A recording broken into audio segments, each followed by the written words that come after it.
Halo, selamat datang di channel Ruang Taktik. Di video kali ini kita akan analisis Manchester United. Di dalamnya nanti akan ada review taktik, sektor-sektor yang harus diperbaiki, dan ada juga rekomendasi transfer. Obrolan ini bersama Patrick Sinuraya yang merupakan analis dari Total Football Analysis dan punya lisensi kepelatihan juga. Jadi teman-teman akan dapat perspektif berbeda dan lebih teknis dari seorang analis. Dan karena ini konsep baru dari Ruang Taktik, masih ada kekurangan sana-sini. Namun jika teman-teman suka, boleh kasih feedback di kolom komentar.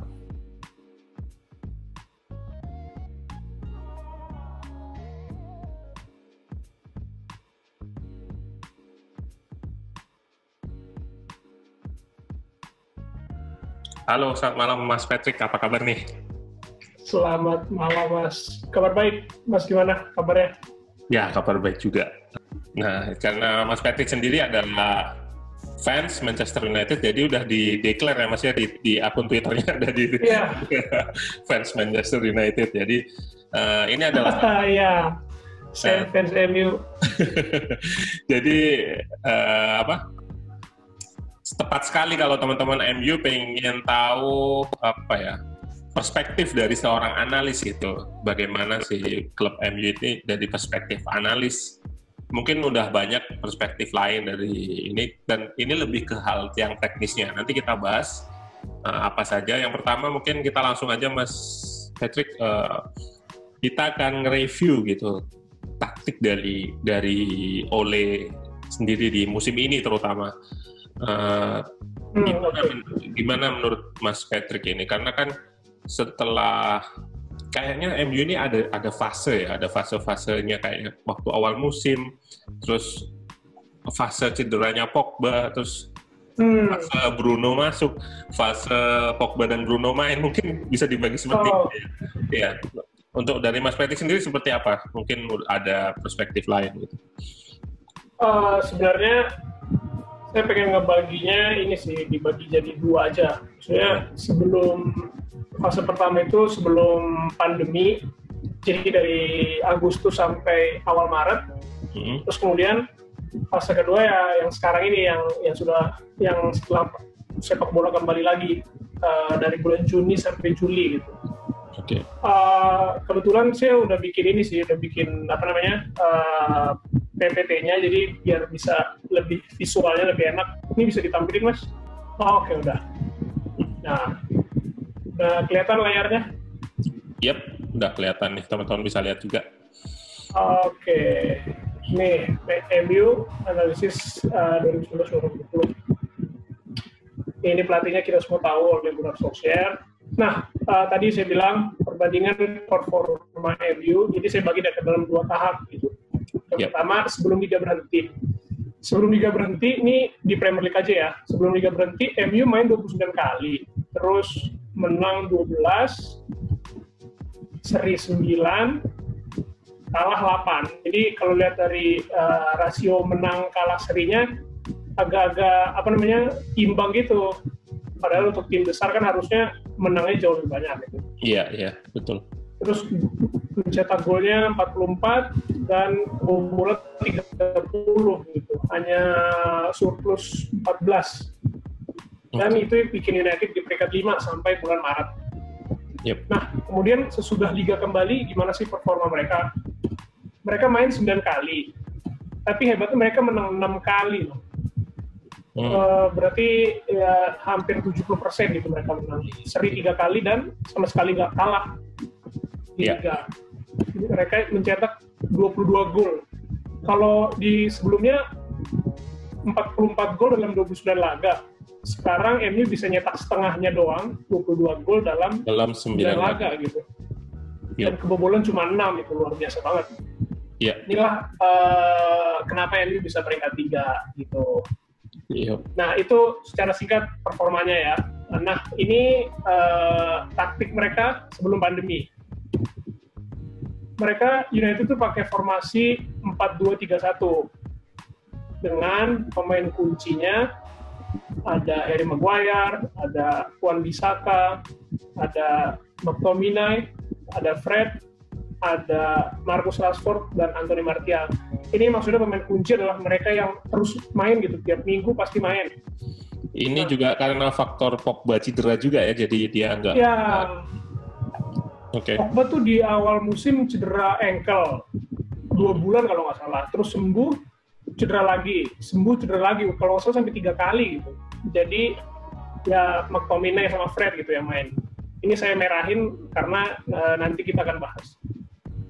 Siap. Nah, kalau sebelum pandemi, MU tuh lebih fokus pada transisi. Maksudnya gimana? Mereka tuh nggak terlalu fokus untuk menguasain bola. Kalau saya sebenarnya bukan orang yang terlalu demen statistik gitu ya, tapi ternyata statistik bisa mendukung dalam hal ini. Yep. Jadi MU dari Agustus sampai Maret tuh cuma menguasain bola, bahkan nggak nyampe 54% gitu. Ya setengah-setengah lah, bagi-bagi sama lawannya gitu. Dan di setiap pertandingan MU ini bisa bikin sekitar 4,5 serangan balik di tiap pertandingan. Oke. Dari hal itu cuma bikin sekitar 1,52 gol per laga. Nah, jadi sebelum pandemi MU tuh fokusnya untuk lebih banyak serangan balik. Ini saya kasih statistik serangan baliknya. Lawan Brighton kan klub papan bawah ya Mas. Maksudnya kayaknya mereka cuma finish peringkat berapa? 14 atau 15 gitu. Struggle juga kemarin tuh nggak degradasi. Bahkan MU lawan Brighton aja bikin 12 kali serangan balik gitu. Kemudian lawan Sheffield yang seri 3-3, mereka bikin 9. Yang Phil Jones main ya kalau nggak salah ya. Yang Phil Jones main terus pas halftime diganti. Oke. Nah, tapi kadang serangan balik juga bisa bikin mereka sukses sih, kayak lawan City gitu. 11 kali serangan balik, 2 kali shoot, 2-0 gitu, 2 gol. Tapi kan kalau serangan balik ini kan lebih kalau Mas SBR bilang di Twitter tuh lebih reaktif gitu. Maksudnya lebih kayak nyerahin nasib ke lawan gitu. Iya benar. Ya seperti itu. Nah, ini dia pemain kunci gelandang MU sebelum pandemi, yaitu McTominay sama Fred. Mereka ini tipe pemain yang banyak yang secara ininya kerja kasar lah gitu. Yang kerjanya ngerebut bola, kerjanya nekel gitu. Makanya jumlah intercept mereka, jumlah mereka motong operan, dan jumlah mereka tackle ini tinggi sekali. Bahkan di squad United dari sektor gelandang mereka yang paling tinggi gitu. Oke. Yang di atas mereka mungkin Wan-Bissaka gitu. Oke, sebentar. Jadi kalau saya bandingkan, maksudnya saya ambil kesimpulan, dua pemain ini jadi kunci untuk permainan serangan balik tadi, karena didukung dengan statistik intercept, terus tipikal dua gelandang ini, jadi hubungannya ke sana ya? Ya, betul Mas. Oke. Itu kalau mereka ini memang kuatnya di situ gitu. Oke. Nah ini contohnya. Ini saya waktu itu analisis buat situs totalfootballanalysis.com. Ini ketika MU lawan Everton yang seri 1-1. Awalnya MU seperti biasa MU pakai pressing tinggi kan, mencegah lawan bangun serangan dari bawah. Nah kita lihat di situ si Fred sebagai gelandang tengah, ketika bola udah di samping langsung segera ngepres si DB bek kanan Everton supaya nggak bisa bola maju ke depan gitu. Keluar ya dari areanya ya. Ya, keluar dari areanya jauh sekali gitu untuk ngepres CDB. Dari situ ternyata si CDB yang mau ngoper ke Walcott jadi salah. Oke. Bolanya akhirnya dipotong Nemanja Matic sebelum akhirnya terus nanti ke Fernandes shoot gol. Nah, yang kayak gini-gini yang sering kejadian gitu. Jadi MU biarin lawan pegang bola dulu, terus langsung rebut, serangan balik cepat, gol gitu. Itu kira-kira MU sebelum pandemi. Ya. Oke. Nah, sekarang sesudah liga kembali nih, kelihatannya kan MU tuh kayak jago banget gitu tiba-tiba ya kan. Sebelumnya pas-pasan, terus pas udah balik lagi jadi luar biasa. Saya juga kaget gitu, kok MU bisa begini. Nah, untuk formasi sebenarnya kurang lebih sama. Maksudnya masih pakai 4-2-3-1. Cuma pemain kuncinya yang agak beda. Ada beberapa yang sama kayak Maguire, Wan-Bissaka, tapi masuk setelah sepak bola kembali, masuk Nemanja Matic ke line up. Kemudian masuk juga Paul Pogba. Terus ya dilengkapi dengan siapa? Bruno Fernandes. Terus ada Marcus Rashford juga dan Anthony Martial. Jadi kalau tadi MU gelandangnya sekitar si McTominay sama Fred, setelah pandemi ada Pogba, Matic sama Fernandes gitu. Bahkan Fernandes ini setelah datang, dia kan datang tuh akhir Januari ya kalau nggak salah. Iya, akhir Januari lah transfer itu. Ya, dari Februari awal Maret tuh sampai sekarang main terus gitu. Saya nggak ingat ada pertandingan Fernandes pernah jadi cadangan gitu. Bahkan lawan tim Europa League Lasek atau siapa gitu, dia aja starter gitu. Jadi main terus si Fernandes. Ini menarik juga kalau kita bahas soal Fernandes ini ya, dengan mainnya dia seperti itu ada beberapa fans bilang faktor kelelahan segala macam. Tapi kalau saya pribadi ya lihat gesture Fernandes di pertandingan itu, seolah-olah dia nggak menunjukkan sebuah kelelahan, atau bahkan dia kayak demanding ke bola, demanding ke teman-temannya untuk bergerak. Dan kita lihat yang paling agresif untuk press itu Fernandes, bisa dibilang seperti itu ya. Jadi menarik juga sih melihat dia ditampilin. Dari Mas Patrick tadi bilang dia starter terus, dan soal kelelahan ini tapi nggak terlihat ya. Memang mungkin di akhir pertandingan mungkin menurun, itu mungkin bisa jadi. Tapi kalau dilihat dari cara dia di lapangan, gesturnya itu demand terus, artinya kelihatan dia haus akan bola dan segala macam, minta bola dan segala macam, itu yang terlihat sih. Iya. Tapi di satu sisi ya menarik ya, maksudnya ya dia mainnya bagus dan fisiknya juga mungkin bagus banget gitu. Cuma ya saya sih ngeliatnya kayak kasihan gitu, maksudnya seminggu bisa main 3 kali, kayaknya full gitu.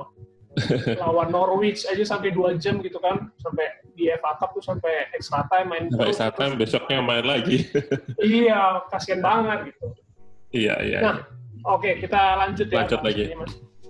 Nah, sesudah liga kembali, MU tuh lebih banyak menguasai bola.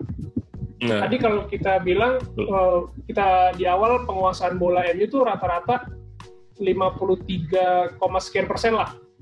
Tapi setelah pandemi ini, jadi dari bulan Juni sampai sekarang, MU menguasai bola 60% ke atas loh. Maksudnya jadi memang lebih banyak gitu.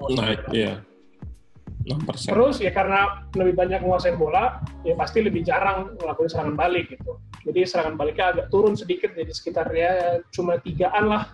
Dari 4 tadi turun ke 3. Dari 4,5 jadi 3 gitu. Terus kemudian agresivitasnya meningkat. Dari yang tadi 1,5 gol per laga jadi hampir 2,5 gol per laga. Jadi nambah banget gitu. Mungkin nambahnya 60% lah kurang lebih. Gitu.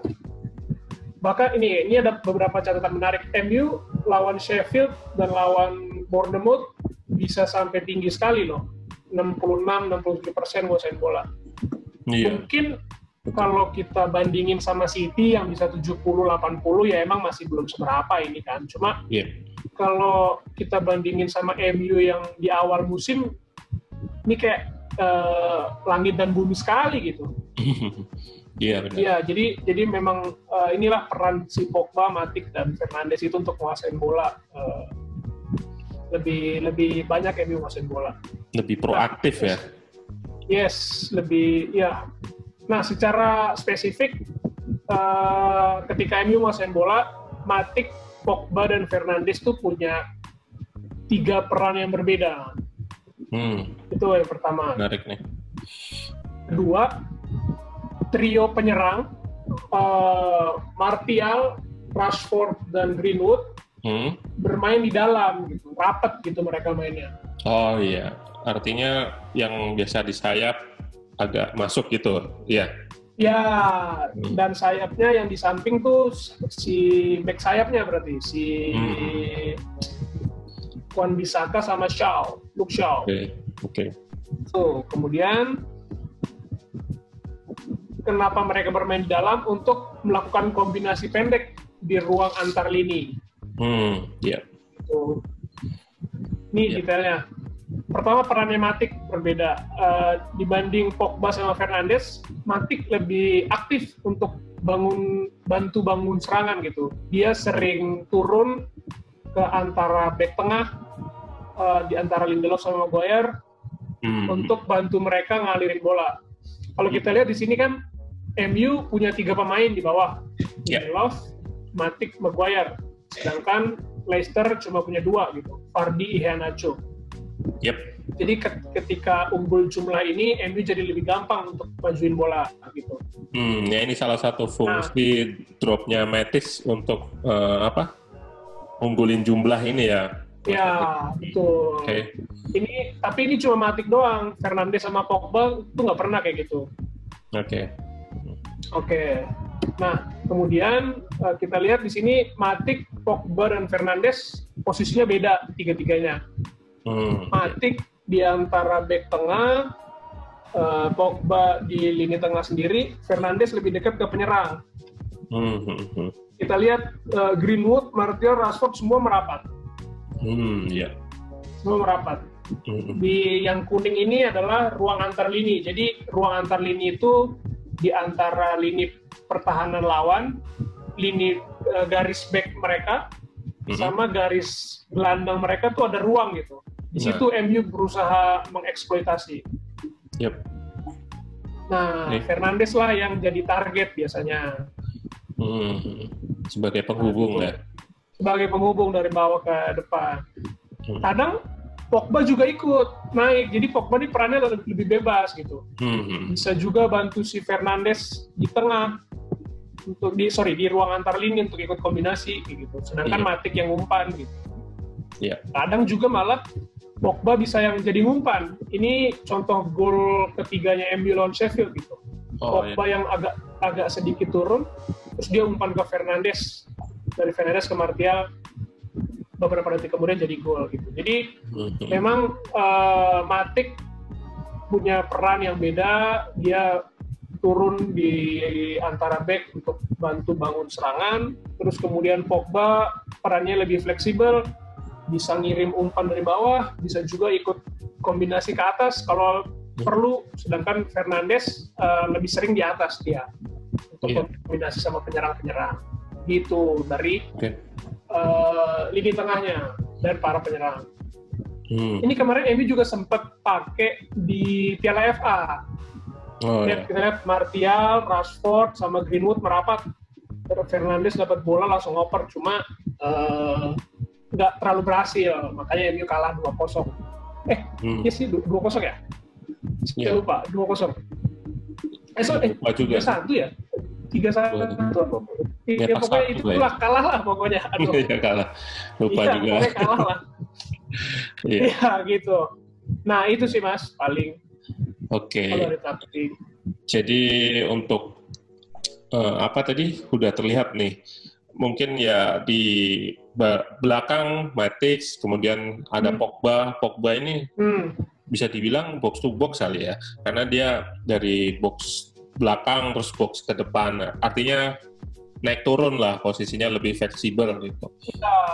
Nggak harus di belakang terus, nggak terus ke depan terus. Kemudian ada Fernandes yang ya jadi outlet di depan ya, di depan, jadinya dia jadi outlet serangan MU di depan untuk Fernandes ini. Kalau bisa dibilang udah komplit sebetulnya ya. Sebetulnya udah komplit untuk dikatakan tim yang bagus gitu, dan memang terbukti dari catatan statistik yang udah disebutkan tadi gitu. Tapi kalau kita mungkin ada pertandingan yang seri atau mungkin ke depan nanti seperti apa, itu ada nggak sih sektor-sektor yang sekiranya harus dibenahi MU itu sih. Nah, ya pasti karena MU kan di Liga juga sempat terseok-seok gitu. Terus kemudian nggak dapat piala apa-apa. Terus kemudian musim depan harus main di Liga Champions gitu. Ya jadi pasti harus harus upgrade lah gitu supaya bisa ngasih yang lebih baik. Nah, ya, betul. Nah, pertama apa yang perlu dibenahi? Menurut saya ini sih, saya yang lihat ya, identitas timnya gitu. MU tuh mau jadi tim yang seperti apa? Tim yang banyak menguasai bola, pegang bola terus, possession, terus mendominasi lawan nggak bisa kemana-mana, atau mau jadi tim yang main serangan balik gitu. Yeah. Karena MU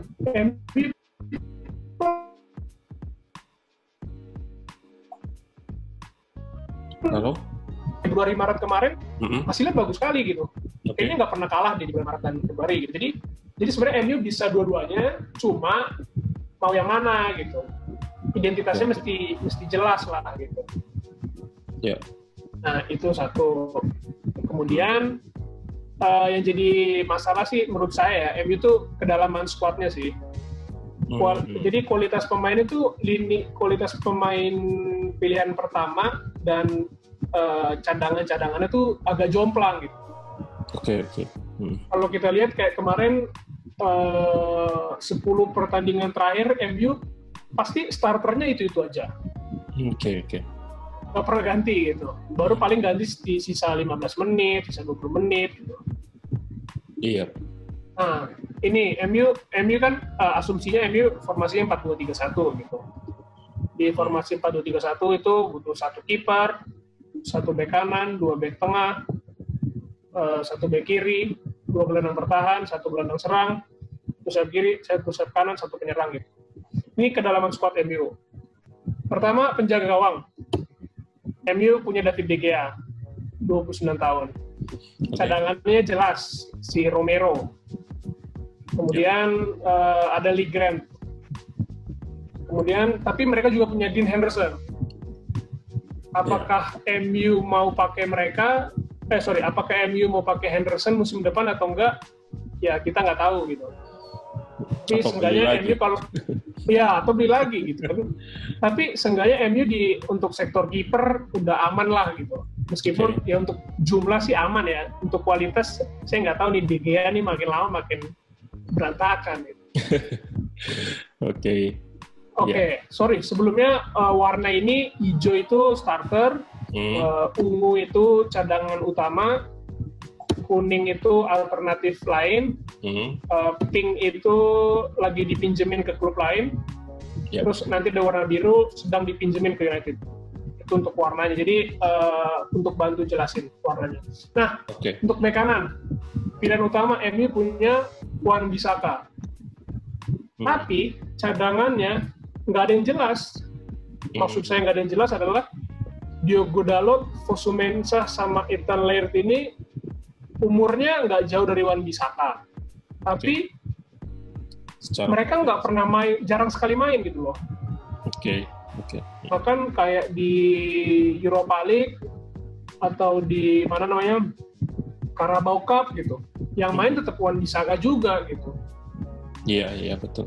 Jadi ya agak berat juga perannya si Wan-Bissaka. Sedangkan di bek kiri pilihan utamanya ada Luke Shaw, umurnya 25, dan cadangannya ada Brandon Williams yang sering main sekarang. Bahkan dia juga pernah main jadi bek kanan gitu. Si Brandon Williams ini. Jadi memang MU untuk bek kanan tuh, khususnya untuk pelapis bek kanan ya, itu agak kosong sih, agak perlu di-upgrade. Kalau kita bahas per personelnya dari cadangan ini, kira-kira apa nih yang kurang dari kemarin? Kayak Fosu Mensah sempat main kan ya? Sempat main ya? Iya, tapi saya juga kaget, dia sepanjang musim nggak pernah main. Tapi tiba-tiba lawan Chelsea main terakhir gitu. Lawan Leicester juga main gitu. Kaget juga loh kok tiba-tiba dia. Bahkan lawan kalau nggak salah lawan West Ham yang terakhir starter gitu. Oh ya, lawan Leicester. Iya, jadi agak lucu juga gitu. Tapi dari performanya gimana? Apa masih menjanjikan atau kurang gitu? Atau butuh ditambal dengan beli pemain baru yang lebih matang, atau tetap nunggu development dari pemain ini gitu? Gimana? Nah itu sih yang saya juga nggak tahu ya. Maksudnya Diogo Dalot ini kan udah, kalau nggak salah udah 2 atau 3 musim gitu kan. Kalau Fosu Mensah malah dari zaman Van Gaal gitu kan. Tapi nggak naik gitu, nggak istimewa. Jadinya terus juga mereka kan cedera juga gitu. Jadi saya bingung sih. Belum bisa agak dilematis gitu. Agak dilematis gitu. Mereka masih muda tapi ya berarti kalau masih muda berarti punya potensi, tapi mana potensinya, kayak nggak berkembang sama sekali selama 2-3 musim terakhir gitu. Oke. Itu dari back sayap sama kiper. Sekarang back tengah. Oke, kita semua tahu MU pilihan utamanya Maguire dan Lindelof. Terus cadangan utamanya ada Eric Bailly. Dari umur mereka masih umur yang inilah, masih panjang lah karirnya gitu kan, 10 tahun lagi masih ada. Nah, tapi cadangan selain Bailly agak nggak ada gitu, agak tipis MU. Tuan ZB jarang main. Phil Jones mendingan kita nggak usah ngomongin deh, ntar malah marah-marah gitu. Phil Jones nggak jelas gitu. Ada lagi namanya Sean Bernard, ini kalau nggak salah cuma main 1 kali atau 2 kali gitu. Di Europa League. Sempat main ya. Jadi MU emang agak kosong. Nah, tapi MU punya 2 pemain berpengalaman lagi dipinjemin, yaitu Chris Smalling dan Marcos Rojo. Benar. Saya tuh secara pribadi, maksudnya saya sih nggak terlalu suka sama Chris Smalling ya. Maksudnya dia bukan tipe back yang bisa bawa bola, bisa ngoper gitu. Maksudnya kalau kita nonton dia gitu, kayaknya kalau mau ngoper aja berat banget badannya. Mau ngoper ke kiri itu mesti muter banget gitu badannya. Nah itu gimana nih Chris Smalling? Kalau kata-kata teman-teman kan, teman-teman mungkin nggak ada yang lihat di AS Roma atau gimana, ada bilang, starter nih Chris Smalling, bahkan sempat nggak kebobolan atau gimana kemarin waktu itu ada statusnya gitu. Jadi gimana nih, masih bisa ditarik lagi atau memang liganya yang berbeda atau gimana? Saya sih jujur saya nggak ngikutin Serie A gitu. Cuma Smalling ini yang saya tahu dia bertahannya istimewa, maksudnya fisiknya bagus sekali, badannya tinggi besar, terus larinya juga kenceng gitu. Aksi bertahannya ya? Aksi bertahannya bagus gitu. Bagus, penempatan posisinya juga bagus gitu. Jadi secara bertahan menurut saya oke lah. Cuma kalau nyerang ini dia memang benar-benar terbatas sekali gitu. Malah jadi kayak beban kalau lagi pegang bola. Apalagi tuntukan sepak bola modern ya, back itu harus bisa menyerang, dalam artian back itu harus ikut dalam bantu serangan. Seperti itu. Ya, entah itu ngoper atau entah itu sambil bawa dribble gitu. Oke. Nah, cuma mungkin Smalling bisa ditarik misalkan dan bisa dipakai kalau misalkan MU pakai 5 back gitu. Beberapa kali musim ini MU pakai 5 back, bahkan kemarin pas Piala FA lawan Chelsea juga 5 back gitu. Ketika main 5 back kan berarti ada 3 back tengah gitu. Dan salah satu kalau satu nggak ikut bangun serangan nggak apa-apa gitu. Mungkin Smalling bisa dipakai dalam, kalau MU main 5 back kayak gitu, main yang lebih bertahan, lebih banyak main serangan balik. Ya disitulah si Chris Smalling bisa. Cuma ya, atau main laga-laga kecil kayak Carabao Cup, kayak Piala FA yang lawan tim divisi 2, divisi 3 gitu. Cuma kan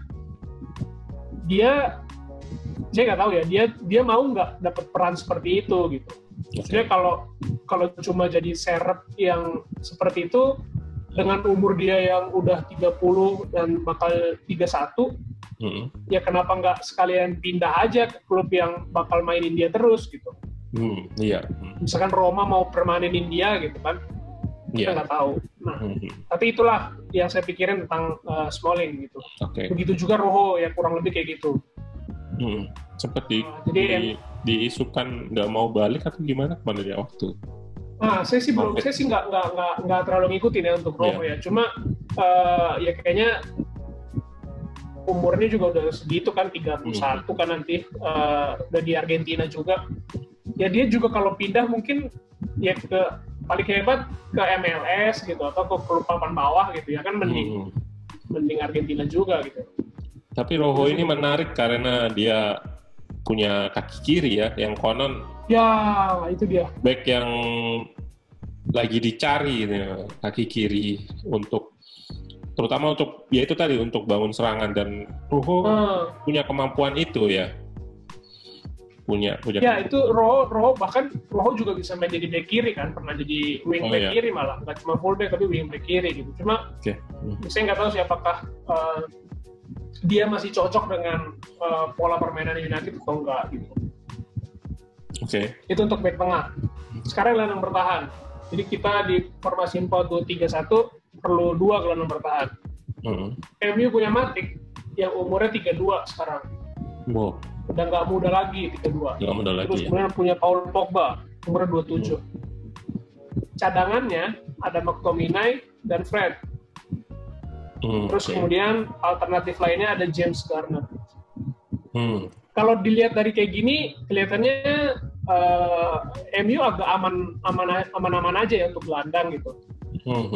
Jumlahnya pas, terus kemudian profilnya juga banyak gitu. Maksudnya Matic, Pogba, McTominay sama Fred dan Garner punya tipe permainan yang beda-beda gitu. Cuma masalahnya satu Matic udah akan semakin tua, akan jadi 33 ya, terus kemudian makin lambat, makin tua lah gitu. Itu satu. Kemudian McTominay dan Fred ini mau nggak jadi gelandang lapis gitu. Betul. Nah, mereka sempat main sepanjang musim, main terus tiba-tiba nggak pernah main selama sebulan terakhir. Nah, mereka mau nggak dapat peran sekunder kayak gitu? Kan kita juga kan sulit juga gitu kan? Betul. Nah, terus juga mungkin masalah lain adalah mereka ini perannya, antara Matic, Pogba dengan McTominay sama Fred, peran kemampuannya tuh ini beda sekali gitu. Matic dan Pogba jago megang bola, sedangkan McTominay sama Fred lebih ke arah yang kerja kasar gitu. Iya. Jadinya ya mereka nggak punya pelapis untuk masing-masing. Misalkan Matic nggak punya cadangannya, Pogba tuh nggak punya cadangannya gitu. Misalkan kalau McTominay, Fred cedera, mereka nggak punya cadangannya gitu. Jadi misalkan kalau salah satunya cedera nih MU tapi pengen main kayak tadi main possession gitu, nggak bisa karena penggantinya itu bukan pemain yang sama tipenya. Iya sama tipenya. Jadi tipenya lebih ke tadi tuh seperti transisi itu untuk ibaratnya tuh nge-recycle dari bertahan menyerang tadi, rebut bola langsung dilakukan counter attack tadi itu. Jadi memang itu agak dilema juga kan gitu. Iya betul. Nah kemudian gelandang serang, MU punya Bruno Fernandes dan sebelum dia cedera dia pasti main terus. Betul. Pasti main terus. Cadangannya Andreas Pereira dan pilihan lainnya adalah Juan Mata. Saya sebenarnya nggak tahu sih, maksudnya saya belum ngelihat mereka main di polanya MU yang baru ini, si Pereira dan Juan Mata ini. Mungkin mereka bisa, cuma kalau ternyata nggak cocok, ya MU perlu cari pengganti gitu, cari pelapisnya Fernandes. Karena Pereira ini udah umur 24, udah hampir seumuran Bruno, tapi nggak performanya gitu-gitu aja gitu. Iya betul. Iya, jadi menurut saya MU perlu coba untuk cari ke arah gelandang serang juga gitu. Sayap kanan sekarang. Pilihan utamanya Mason Greenwood, anak 18 tahun yang bulan Agustus lalu kita nggak tahu dia siapa gitu. Terus tiba-tiba main jago, jadi headline news di mana-mana gitu kan. Iya. Cadangannya kayaknya sih cuma Jesse Lingard yang sepanjang musim nggak golin, terus tiba-tiba lawan Leicester golin gitu. MU nggak punya cadangan untuk Greenwood gitu. Lingard juga performanya belakangan ini mengecewakan. Iya. Dan menurut saya agak sulit juga kalau MU harus pakai Greenwood yang masih umur 18 ini setiap minggu gitu, bahkan di Liga Champions gitu. Terlalu besar bebannya gitu menurut saya ya. Iya, betul. Punya juga Tahith Chong di sayap kanan, cuma juga dia nggak pernah istimewa, belum istimewa juga ininya kanan. Iya. Sayap kiri pilihan utamanya Marcus Rashford. Kemudian cadangannya Daniel James. Yeah. Ini agak mending sih sebenarnya. MU punya sayap kiri sama cadangannya dengan level yang oke lah. Jadi untuk penyerangan mungkin sayap kiri MU yang paling aman gitu. Bisa juga dipasang di kanan ya, Daniel James ya. Ya, bahkan sayap kiri juga kadang si Martial juga bisa jadi sayap kiri gitu. Oh iya, betul. Nah, MU punya Alexis Sanchez lagi dipinjemin ke Inter Milan. Iya. Saya nggak tahu sih, hari ini saya terakhir baca Sanchez itu kabarnya bakal dipermanenin gitu. Iya, deal. Kabar. Ya, saya nggak tahu ya. Belum kalau resmi. Ya meskipun ya kayaknya sih bakal resmi gitu. Cuma kalau emang ternyata nggak jadi, mungkin dia bakal bisa dipakai gitu sama MU. Ya lumayan juga. Dia kan kalau nggak salah sebulan terakhir cukup besar kontribusinya buat Inter gitu. Bikin beberapa gol dan beberapa assist. Gitu. Iya benar. Untuk sayap kiri. Penyerang tengah, MU pilihan utamanya Anthony Martial. Selama 5 musim terakhir, baru musim ini Martial bisa golin banyak gitu. Sebelumnya sekitar 10-11 gol per musim gitu. Per musim ini jadi naik banget.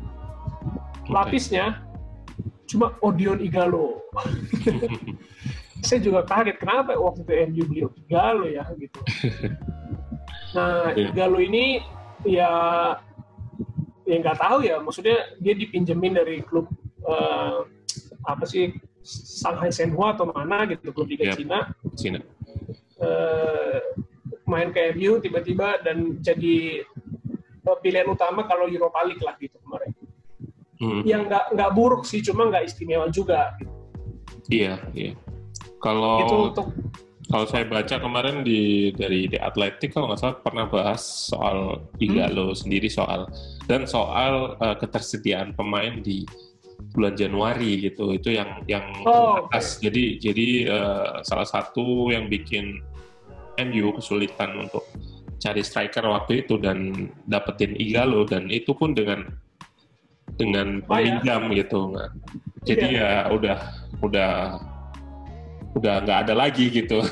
Karena available transfernya sulit sekali gitu, meskipun ada pemain-pemain yang lebih bagus tuh pasti banyak gitu, tapi ya itu untuk ditransfer itu sangat sulit sekali. Bahkan Bruno di Januari itu kan harganya juga naik kan dari yang awal. Bahkan dia datang juga tanggal 31 gitu kan.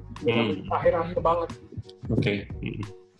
Itu untuk kedalaman squad. Jadi mungkin ya itu sih, MU perlu upgrade di beberapa posisi gitu. Oke. Karena memang pemain utamanya itu perlu pelapis lah, dan perlu persaingan juga gitu. Ya, misalkan Greenwood di sayap kanan, dia jago gitu di sayap kanan, tapi dia nggak punya pesaing gitu di sayap kanan. Ya dia udah pasti main tiap minggu, ya dia nggak bakal upgrade-nya nggak bakal baik gitu, perkembangannya nggak bakal baik gitu.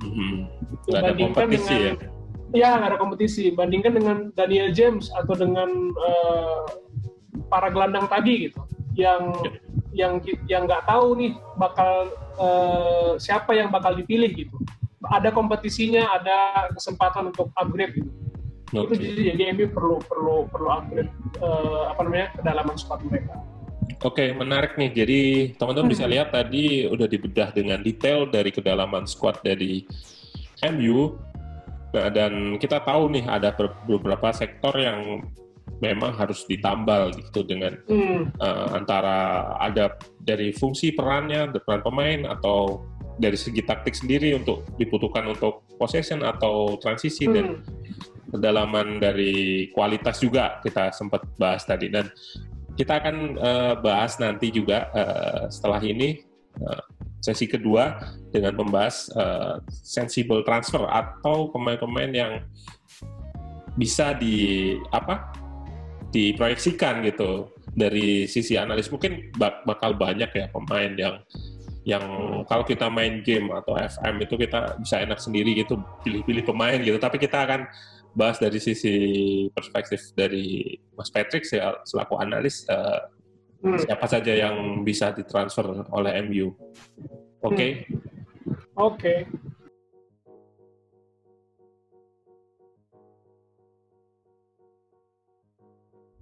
Oke, kita lanjut ke pembahasan tentang transfer nih. Nah, ini Mas Patrick juga udah nyiapin beberapa pemain yang bisa direkomendasikan untuk ditransfer oleh Manchester United. Mungkin beberapa udah ada yang dirumorkan mungkin ya Mas ya. Saya nggak tahu, tapi untuk lebih jelasnya nanti ayo kita lihat secara langsung dari Mas Patrick. Oke, silakan Mas Patrick. Oke, Mas, ini saya mau sharing ini lagi. Share screen lagi. Oke.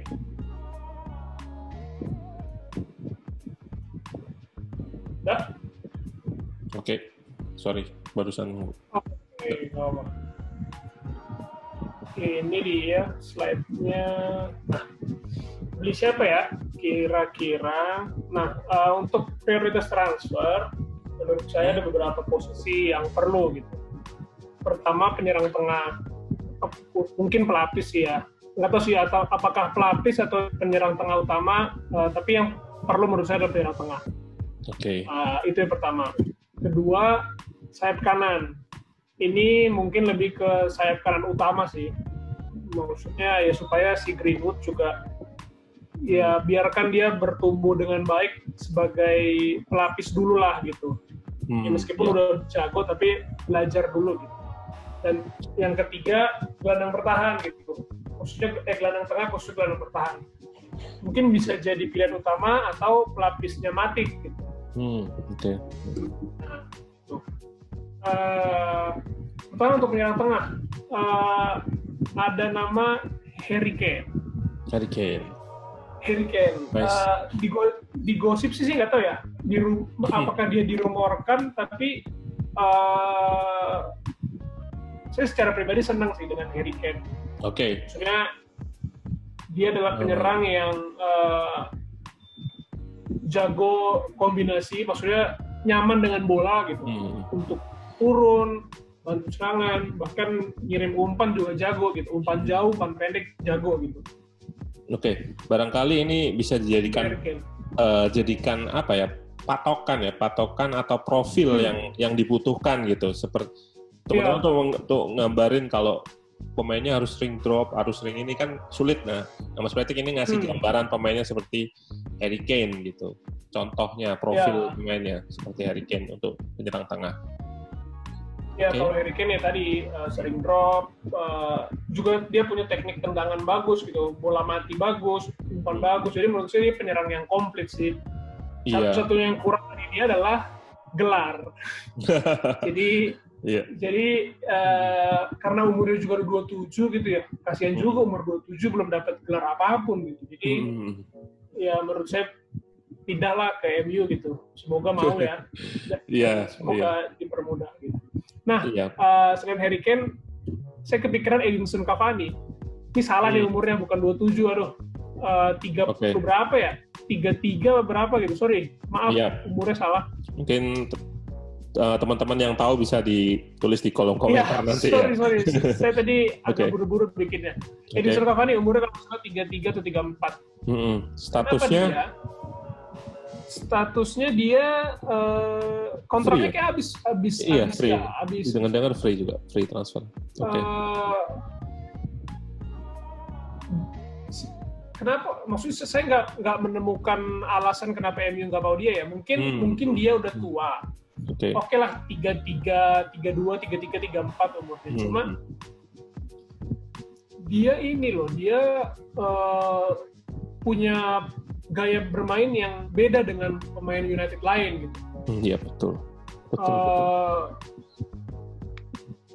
Dia aktif. Pertama dia aktif bergerak untuk mencari ruang segala macam gitu. Di awal musim salah satu alasan MU sulit mencetak gol adalah pemain depannya tuh mageran banget itu, nggak kaku banget gerakannya gitu, nggak banyak cari ruang gitu, jadi terlalu kaku. Nah itu Cavani. Kemudian dia juga badannya kuat dan jago duel udara. Nah, betul sekali. Jadi bisa jadi alternatif kalau MU mau main umpan silang, mau main bola betul. Atas, atau kayak kemarin MU kalah di Piala FA lawan Chelsea kan gara-gara Giroud tuh bola atas gitu. Nah, pemain-pemain kayak gitu yang mungkin menurut saya perlu. Dan menurut saya Cavani bisa untuk itu. Target man. Target man yang tugasnya menangin bola aja gitu. Sedangkan kalau Igalo tuh badannya kuat, tapi kemampuan udaranya nggak ada gitu. Dia kuat badan aja, bola bawah, terima, tahan, oper gitu. Sedangkan kalau di atas menang heading, menang apa, jarang gitu. Dan itu kemampuan mencetak golnya juga masih dipertanyakan kan kalau Igalo. Iya, makanya kan, sedangkan kalau Cavani ini 200 gol di PSG gitu loh. Udah jelas-jelas.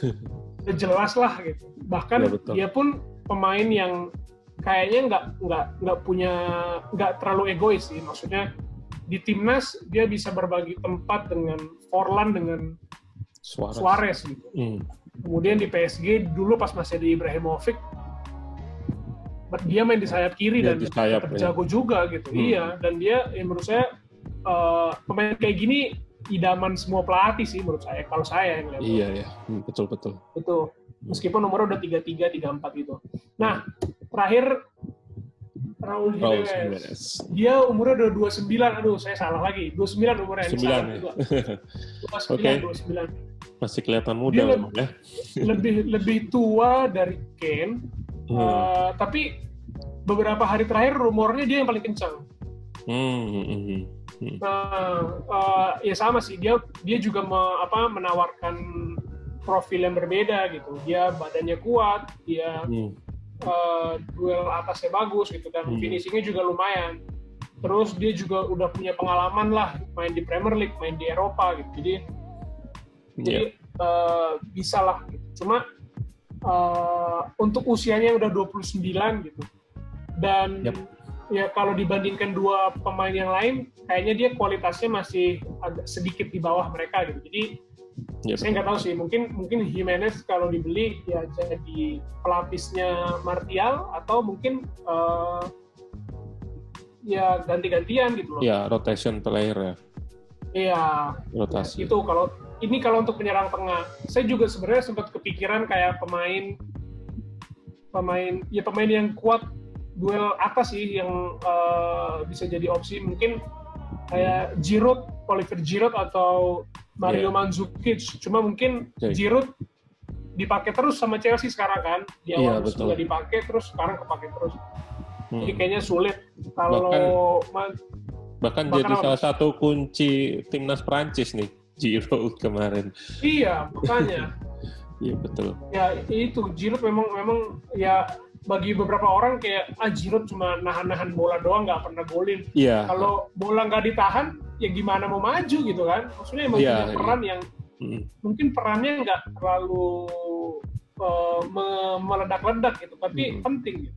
Iya benar, dari profil yang dikasih Mas Patrick ini memang pemain yang punya kemampuan udara gitu, dan kenapa Mas Patrick mungkin masukin dari sisi taktikal ya, pemain dengan kayak Giroud itu bisa digunakan untuk bypass high pressing lawang gitu. Jadi kita lihat kemarin Chelsea lawan MU juga, Chelsea lawan Arsenal juga. Kita lihat kalau mereka itu untuk bypass biasanya mancing striker dulu untuk pressing back-nya Chelsea. Nah, setelah di pressing baru nanti di bypass langsung ke arah Giroud, dan itu udah renggang gitu, pertahanan lawan tuh udah renggang.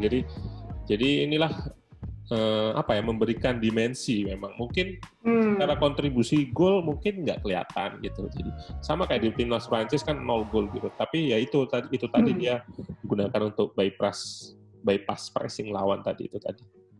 Iya, karena sekarang kan sepak bola pressing, setiap tim pressingnya makin tinggi gitu. Kayak tadi MU lah, contohnya dia pun MU sendiri pressing ke kotak penalti lawan gitu kan.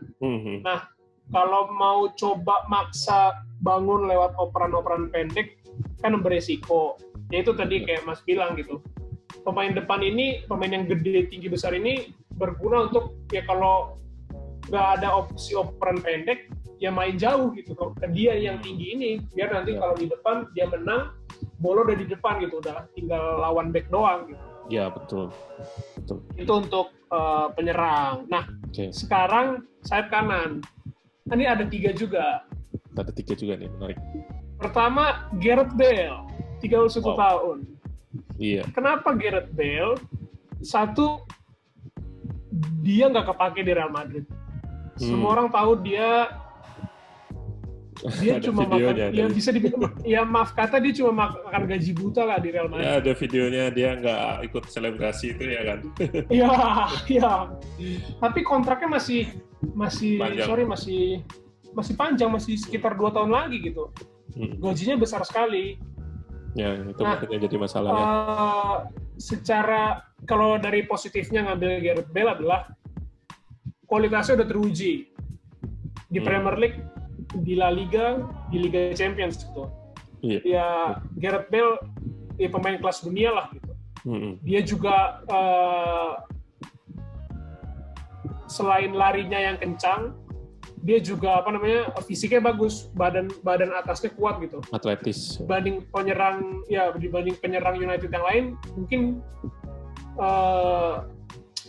strength-nya tuh lebih tinggi dia gitu daripada yang lain gitu. Dibanding Rashford, dibanding Martial, dibanding Greenwood. Jadi cocok lah untuk duel fisik gitu. Cuma ya umurnya kan makin tua, umurnya udah 31 gitu. Terus kemudian gajinya tuh besar sekali gitu, sebesar gajinya Pogba kalau nggak salah.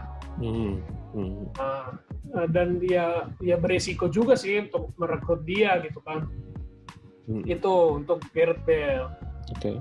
Ya cuma ya nggak tahu ya, Gareth Bale nggak nyari apa-apa lagi sih di karirnya. Dia udah menang semua, udah menang Liga Champions, menang La Liga gitu, tinggal juara Premier League aja yang belum gitu. Iya benar. Nah, pilihan kedua Wilfried Zaha, 27 tahun. Menarik. Dia dulu pernah di MU kan, cuma nggak lama gitu. Ternyata setelah di Crystal Palace dia jadi pemain istimewa gitu. Kelebihan si Zaha ini adalah duel 1 lawan 1, dribble. Pemain MU yang jago dribble 1 lawan 1 ada Rashford, ada Martial, ada Pogba. Tapi di kanan nggak ada. Greenwood nggak spesial untuk adu dribble 1 lawan 1 gitu. Kita nggak pernah lihat Greenwood lewatin lawan 2, 3, 4 lawan. Jarang sekali gitu. Kalau Rashford sama Martial sering gitu. Dan tipikal dribble-nya ini dribble yang bukan mengandalkan area. Jadi Zaha itu bisa dalam kondisi diam dulu, artinya bola berhenti dulu baru dribble mengandalkan fisik, juga mengandalkan skill juga gitu. Kalau Rashford kan kelihatan nih mengandalkan area, bolanya dijauhkan, lari seperti itu. Nah, itu tipikalnya ada tipikal dribble juga seperti itu ya. Ya, itu malah keunggulan Zaha menurut saya dibanding Daniel James. Kalau Rashford dengan Martial ya mungkin mereka pakai lebih senang kalau ruangnya besar gitu. Jadi mereka bisa adu lari terus gocek, tapi Rashford dan Martial juga punya trik gitu. Maksudnya punya trik-trik yang ya kalau ruang sempit mereka juga bisa gitu. Sedangkan kalau Daniel James nggak ada gitu. Dia cuma ya lari aja gitu. Kasarnya ya cuma lari aja gitu. Ya, sedangkan Zaha ini apa namanya? Ya bisa kayak tadi Mas bilang bahwa dia di sudut sempit bisa, punya dengan ngadu lari juga bisa gitu. Jadi memang istimewa kalau dia duel 1 lawan 1. Okay. Cuma masalahnya Zaha belum punya pengalaman yang besar sih. Maksudnya dia cuma Premier League dan di papan bawah doang gitu. Itu satu. Kemudian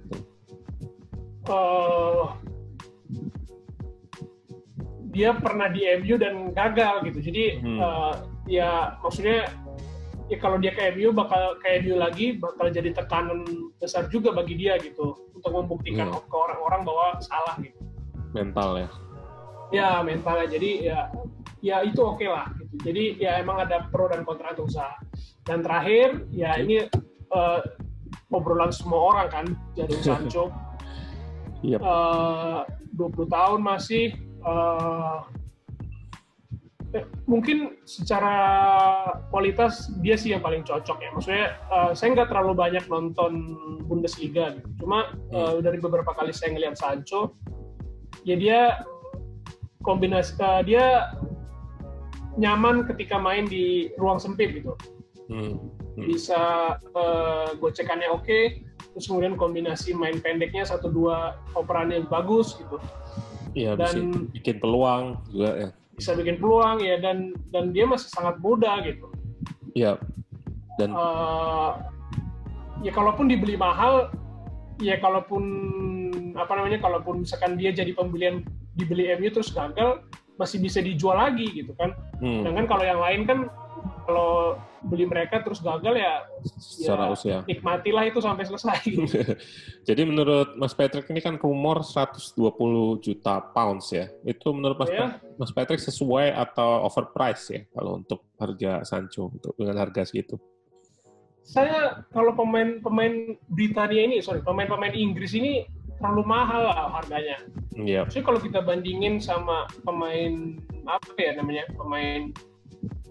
ya contoh lah Bruno kemarin ya. Ya atau ini si Sancho kan 120 juta. Terus kemudian Nathan Ake kemarin kalau nggak salah kalau jadi ke City 40 juta gitu. Back tim degradasi aja 40 juta. Sedangkan dulu 2 atau 3 tahun lalu Borussia Dortmund beli Julian Brandt dari Leverkusen kalau nggak salah ya. Itu 30 juta doang gitu. Jago sekali Julian Brandt dan yes, enak sekali. Maksudnya ya masa levelnya nggak jauh dari Sancho, tapi masa harganya bisa Sancho lebih mahal 3-4 kali lipat gitu kan, kayak agak nggak masuk akal gitu. Memang agak overpriced sih kalau ada ini nggak faktor home ground itu nggak? Home ground ya? Iya. Kalau MU sih. Kalau MU kayaknya udah banyak ya. Banyak paket, ya udah banyak gitu. Jadi nggak terlalu ini juga. Iya betul. Itu sih mahal-mahal juga pemain-pemain lokal ini gitu. Aneh ya, pemain lokal tapi malah mahal. Betul ya. Itu untuk sayap kanan. Oke. Terus terakhir gelandang bertahan. Yang mengingat tadi si Nemanja Matic udah umurnya 32 kan. Jadi memang perlu lapis gitu. Saya kepikiran pertama Thomas Partey, umur 27. Yep. Saya kepincut permainan dia ketika dia lawan Liverpool. Iya benar.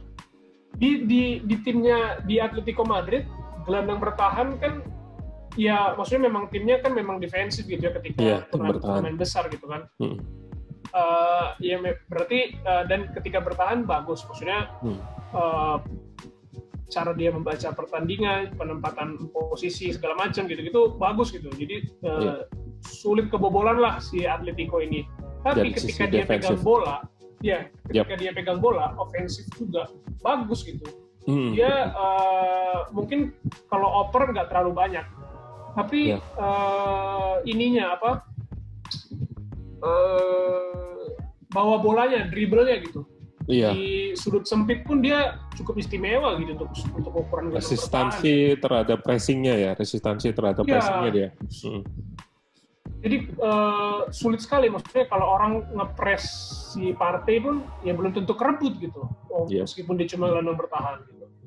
Iya. Itu Partey ini satu udah 27 gitu kan, kemudian yang mana kalau udah umur segitu ya pasti pengen main gitu. Oke. Pasti pengen jadi pilihan utama dan banyak juga yang melirik dia. Salah satunya Arsenal setahu saya. Iya, rumornya Arsenal. Ya, rumornya Arsenal gitu, Thomas Partey. Jadi yaitu MU harus pinter-pinter lah kalau mau ngincer dia. Nah, pilihan kedua adalah Wilfred Ndidi. Menarik nih. Gelandang bertahan Leicester. Ya. Umurnya masih 23. Kalaupun dia jadi pelapisnya Nemanja Matic gitu, misalkan mainnya ganti-gantian gitu. Menurut saya sih mungkin dia masih oke lah gitu. Cuma Wilfred Ndidi ini jauh lebih spesial ketika bertahan. Iya, betul. Ya baca ruangnya, interceptnya, itu spesial sekali gitu. Maksudnya ya, Leicester ketika bertahan formasinya 4-1-4-1. Yep. Ndidi inilah yang satu di depan back itu loh. Jadi dia pun ketika sendiri bisa jaga ruang yang besar gitu. Iya, betul. Nah, tapi lemahnya Ndidi ini adalah jelek sekali ketika megang bola gitu. Nah, betul. Dia nggak istimewa kalau pegang bola. Maksudnya kalaupun Leicester pegang bola, ya mereka lebih sering lewat Tielemans atau lewat Praet atau lewat James Maddison gitu. Jadi Ndidi ini ketika pegang bola nggak istimewa. Beda dengan Matic yang jago operannya. Gitu. Memang itu beberapa kali saya nonton Leicester ini cukup unik ya dari sisi build up ketika Ndidi main gitu. Ketika ada Ndidi kan biasa build up kan dua center back yang di belakang terus Ndidi. Ndidi ini nggak benar kata Mas Peti tadi nggak terlibat langsung secara build up gitu, minta bola atau enggak. Tapi karena kemampuannya yang jelek itu sama Brendan Rodgers sering dipakai untuk pancingan dari back lawan agar di marking aja buka ruang buat ini. Tapi nggak pernah diumpan pun kadang diumpan terus dibalikin lagi gitu kayak cuman buat mancing untuk dipres aja. Itu yang menarik dari taktiknya Brendan Rodgers juga sih untuk Leicester. Oke. Lanjut. Iya itu sih untuk untuk pemain-pemain transfer mungkin agak sulit sih untuk United terlalu banyak bermanuver gitu. Ya kayak tadi back kanan pelapis pun belum ada. Terus kemudian gelandang serang pelapisnya Bruno pun belum ada gitu. Tapi ya karena ada financial fair play dan segala macam kan, jadi nggak bisa terlalu jor-joran gitu. Dan kita nggak tahu ya sikap dari manajemen MU ini terhadap terhadap backing untuk kedepannya gitu.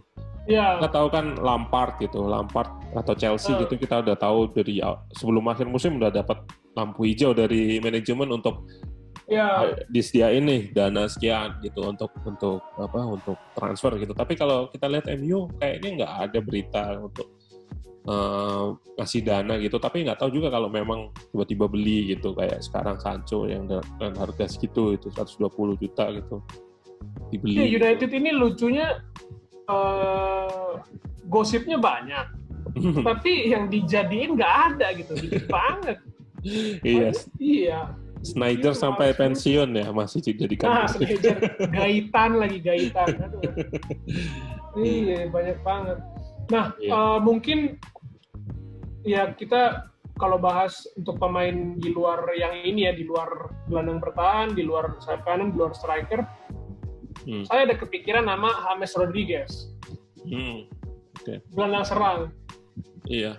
Nomor 10. Umurnya kalau nggak salah 27, 28, 29 gitu. Di Real Madrid nggak pernah kepake. Ya bahkan nomornya pun udah nomor punggungnya kalau nggak salah 30-an apa berapa gitu sekarang gitu. Jadi kayak udah bener hampir kayak Gareth Bale lah, pemain buangan gitu. Padahal dia pengalamannya bagus, juga kemampuannya ada gitu. Nah, menarik nih untuk dan United bisa jadi, iya, maksudnya dia juga bisa dibeli murah. Nggak tahu sih Madrid mau beli murah, mau jual murah atau sampai dia nggak mau perpanjang kontrak gitu. Cuma ya bisa aja MU kalau mau butuh lapis gitu kan, beli gratisan kayak Juventus gitu. Iya. Untuk James Rodriguez. Oke, menarik juga sih untuk James Rodriguez. Kemarin kalau nggak salah sempat dia bikin podcast sama Rio Ferdinand ya soal James. Iya, James. Dia diwawancara sama Rio Ferdinand. Jadi dia bilang kalau anak-anak sekarang itu nggak mau jadi pemain kayak dia gitu, yang artinya playmaker dengan mengisi nomor 10 gitu. Lihat anak-anak sekarang nggak bakal ada yang mau jadi kayak playmaker seperti saya gitu, playmaker yang berada di belakang striker gitu, pas di tengah gitu. Maunya pasti jadi winger lah, jadi ya kayak Cristiano Ronaldo, Messi, seperti itu contohnya dia. Jadi dia menunjukkan dirinya itu memang udah nggak terpakai memang dari sisi di Real Madrid aja, dan dari sisi taktikal secara keseluruhan gitu. Dan memang nomor 10 seperti James memang udah jarang sekali ya yang dipakai. Kita tahu kayak Kevin De Bruyne itu mainnya udah nggak di belakang striker gitu, yang di agak nomor 8 lah, nomor 8 free 8 atau nomor 8 di 4-3-3 gitu. Seperti itu. Dan menarik juga sih, memang beberapa kali nonton Real Madrid juga James pernah dipasang, dan Zidane pernah nyoba akomodasi dia di 4-2-3-1 dan itu nggak jalan gitu, karena Zidane kan kita tahu Zidane kan pakainya 4-3-3 gitu dengan trio gelandangnya Kroos, terus Casemiro sama Modric, dan pernah dia nyoba 4-2-3-1 untuk akomodasi James sendiri gitu, entah di pertandingan apa saya lupa, tapi itu nggak berjalan gitu. Dan menarik sih kalau 4-2-3-1 kan sama formasinya dengan MU, dan mungkin masuk akal juga kalau memang jadi inceran juga, Mas. Ya itu sih, itu memang ya tren taktik sekarang gitu ya, kayak bahkan pemain-pemain yang 6-7 tahun lalu gelandang serang yang main di 4-2-3-1 makin lama makin berkurang kan, kayak Mesut Ozil sekarang kemana? Ozil nggak pernah main. Ya, Juan Mata betul. awal dekade kemarin jago banget, terus sekarang kemana gitu. Ya betul. Ya jadi contoh-contoh kayak gitu, maksudnya ya memang harus evolusi evolusi juga sih, maksudnya kayak Dele Alli pun gelandang serang, dia bisa juga jadi striker gitu. Ya betul. Memang gaya mainnya juga mesti berubah, nggak bisa mesti melulu jadi gelandang serang gitu. Bahkan kayak di MU pun Bruno Fernandes nggak jarang juga untuk lari, nerima bola umpan terobosan gitu. Jadi memang betul. Mesti upgrade. Mesti serba bisa lah, apalagi dituntut untuk itu melakukan pressing juga, itu kan jadi salah satu tuntutan pemain depan juga ya. Oke, itu sih paling Mas untuk transfer untuk MU taktiknya. Oke, dan mungkin pembahasan kita udah cukup di sini dulu aja, dan menarik ya pembahasan MU dari sudut pandang analis. Jadi teman-teman bisa tahu nih dari sisi taktikal yang lebih detail, terus tadi ada statistik segala macam dan gaya bermain dan segala macam.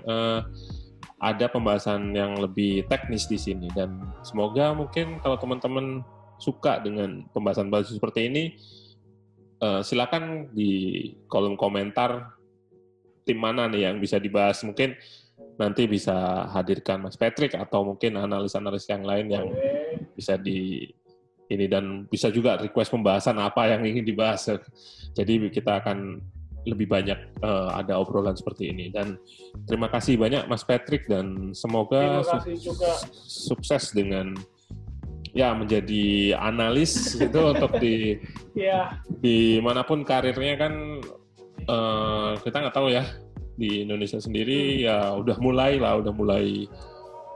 sedikit lah, udah mulai ke arah sana, dan kita doakan aja Mas Patrick apapun lah karirnya itu bisa berhasil gitu. Ya, amin. Mas juga lancar-lancar semuanya. Oke. Thank you Mas Patrick. Sampai jumpa. Terima kasih juga Mas. Sampai jumpa. Bye.